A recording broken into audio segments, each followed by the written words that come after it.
Berita tentang Elon Musk akan berinvestasi di Indonesia sepertinya kali ini harus kita jelaskan karena mengingat ada keputusan negara dan ada pejabat Indonesia yang terlibat. Selain ada kepentingan negara katanya, Tesla adalah perusahaan bernilai sama dengan GDP Indonesia. GDP Indonesia itu sekitar 1.100 billion dolar. Tesla nilainya 1.050 billion dolar. Selisih 50 billion dolar saja, di mana dalam akhir tahun 2022 ini lewat itu nilai Tesla di atas GDP Indonesia. Sebuah deal bisnis yang tidak main-main harusnya. Bisnis G2B atau government to business berkedudukan sejajar dari sisi nilai perusahaan dibandingkan GDP negara. Sementara Indonesia niat aslinya adalah bagaimana memanfaatkan nikel Indonesia untuk bagian dari baterainya Tesla. Kira-kira niatnya begitu. Sebentar, bukan milik Indonesia tetapi milik pengusaha Indonesia tepatnya. Nikelnya tersebut. Pengusaha yang juga katanya ada kepemilikan pejabatnya. Lebih tepatnya lagi itu kira-kira. Jadi penting untuk disegerakan oleh negara. Di mana kemudian ada komentar dari banyak pengamat ekonomi dunia yang mengatakan hati-hati dengan Mas Elon yang jago flexing. Gebrakan langkahnya memang banyak mengandung PHP dan propaganda. Dari 10 yang dipropagandakan, 1 atau 2 saja yang dikerjakan. Namun dapat hype-nya. Elon adalah influencer tingkat dunia. Kita review sebentar tentang Bitcoin. Beberapa saat yang lalu dimainkan oleh Elon. Naik hingga 100% nilai Bitcoin. Yaitu diserok di bawah. Digiring dengan kalimat Twitter berkali-kali. Sekarang beli mobil Tesla pakai Bitcoin. Apa yang terjadi kemudian? Melejitlah nilai harga Bitcoin hingga 100% meningkatnya. Lalu Elon melepas Bitcoinnya tadi di harga atas. Dia mendapatkan keuntungan 20 triliun rupiah hanya dalam 3 bulan. Sehabis itu harga Bitcoin termehek-mehek ke bawah. Ratusan ribu orang merugi. Itulah flexingnya Elon yang mengatakan beli Tesla bisa pakai Bitcoin. Yang sampai sekarang tidak pernah terrealisasi. Flexing dan profiling adalah jagonya Elon. Elon jago banget akan hal itu. Jadi penting untuk Mas Elon menyambut Perdana Menteri Indonesia, Menko-nya Indonesia dan Presiden Indonesia demi naiknya harga saham Tesla. Namun realitanya sahamnya turun sedikit. Dan maaf sekali lagi, harga saham Tesla turun setelah berita kunjungan pihak Indonesia. Pastinya bukan efek dari kunjungan itu. Kunjungan tersebut membuat euforia di Indonesia dan itu baik. Setidaknya niatnya baik. Namun apakah ada efek lainnya lagi? Ada cuan buat pejabatnya? Buat Indonesianya? Salah mulu nih gue kali ini ngomongnya. Kita lanjut. Bersama video kali ini kita akan menjelaskan bisnis baterai yang berdarah-darah. Sama seperti berlian, bisnis baterai penuh dengan pertumpahan darah, saling bunuh dan mengorbankan nyawa. Namun sebelum ke sana kita harus memahami dunia saat ini adalah dunia yang penuh dengan kompetisi, di mana dalam industri kendaraan listrik kunci utamanya adalah baterainya. Maka semua berlomba-lomba menemukan rumusan baterai sendiri-sendiri. Itulah kompetisinya.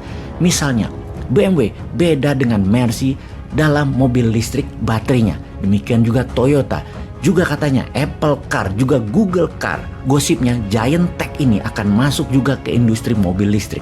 Rumus baterainya berbeda lagi, ukurannya berbeda lagi. Semakin lama baterai bertahan, semakin cepat ngecasnya, semakin kecil ukurannya dan ringan baterainya. Mereka unggul dalam kompetisi ini. Tesla sejauh ini yang terlama, terunggul baterainya. Di charge 30 menit bisa buat jalan 6 jam sejauh hampir 1000 km. Dulu di charge-nya 2 jam, jalannya 4 jam, hanya 500 kilometeran saja. Semakin kesini, semakin canggih, dan dikira isinya nikel gitu ke depannya. Ini yang pejabat harus pahami, juga masyarakat harus belajar. Jadi sebelum kita membahas bisnis baterai yang berdarah, kita memahami dunia teknologi baterai ke depannya. Baru kita masuk ke dunia muasal bahan baku tadi. Pertama, kita hendak menginformasikan bahwa Tesla sudah tinggalkan baterai berbahan nikel kobalt. Jadi sesungguhnya kalau kita pertanyakan lebih dalam lagi, Indonesia sesungguhnya mengharapkan apa dari Tesla? Rasanya rencana kerjasama itu relatif sulit dilakukan lantaran Tesla sudah beralih untuk menggunakan katoda berbahan besi lithium iron phosphate atau LFP yang belakangan lebih efisien ketimbang biji nikel limonit dan kobalt. Jadi dikabarkan kemarin bahwa Tesla Incorporated berencana membangun penguatan rantai pasok global baterai kendaraan listrik di Indonesia. Sepertinya harus ditinjau ulang karena Tesla sudah beralih untuk menggunakan katoda berbahan besi lithium iron phosphate atau LFP. Jadi posisi tawar nikel Indonesia pasti kalah bersaing dengan bahan baku baterai kendaraan listrik yang telah digunakan oleh mobil listrik Tesla Model 3, Model 3, tipe standar range yaitu LFP. Mengapa hal itu terjadi?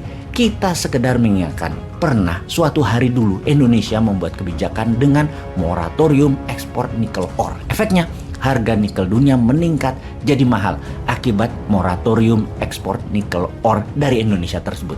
Solusinya, Tesla mencari cara dan ketemu bahwa salah satu sumber baterai yang murah dan aman itu menggunakan LFP.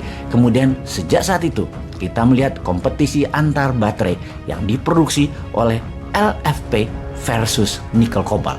Dengan demikian, kesepakatan atau komitmen investasi dari Tesla Incorporated di Indonesia belum sepenuhnya jelas. Karena kebutuhan untuk bahan baku baterai kendaraan listrik untuk mobil pabrikan Tesla sudah dipasok lewat LFP tersebut. Sementara bahan baku dari biji nikel, limonit, dan kobalt relatif mahal, berat, dan pasokannya masih dinilai tidak memenuhi standar ESG, Environmental, Social, and Government untuk industri kendaraan listrik dunia.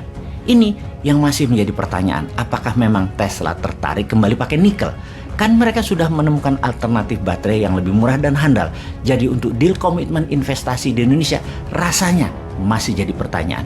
Seperti diberitakan sebelumnya, Elon Musk mengaku antusias dengan potensi kerjasama dengan Indonesia. Elon saat ini tengah mempelajari lebih lanjut ihwal sejumlah peluang yang bisa dijajaki di Indonesia. Hal ini dikutip dari kanal YouTube Sekretariat Presiden. Kita pertanyakan sekali lagi, apa benar Mas Elon akan mengerjakan apa yang dikatakan atau itu semua hanya manis-manis lambe? Dia masih mempelajari karena apa? Apa karena Tesla sudah kadung investasi di Thailand? Kita semua tahu bahwa Tesla sudah duluan berinvestasi di Thailand. Tesla resmi meramaikan industri otomotif Thailand dan sudah terdaftar di laman website Department of Business Development Ministry of Commerce-nya Thailand pada 25 Mei 2022 yang nilai investasinya 3 juta baht atau sekitar 1,2 triliun rupiah. Tujuan Tesla di Thailand adalah menjual mobil listrik atau electric vehicle dan juga akan memasang sistem sektor energy storage system ESS atau sistem penyimpanan energi. Wujud realisasi tersebut bukan hanya wacana atau tahap negosiasi, namun sudah tahapan kerja.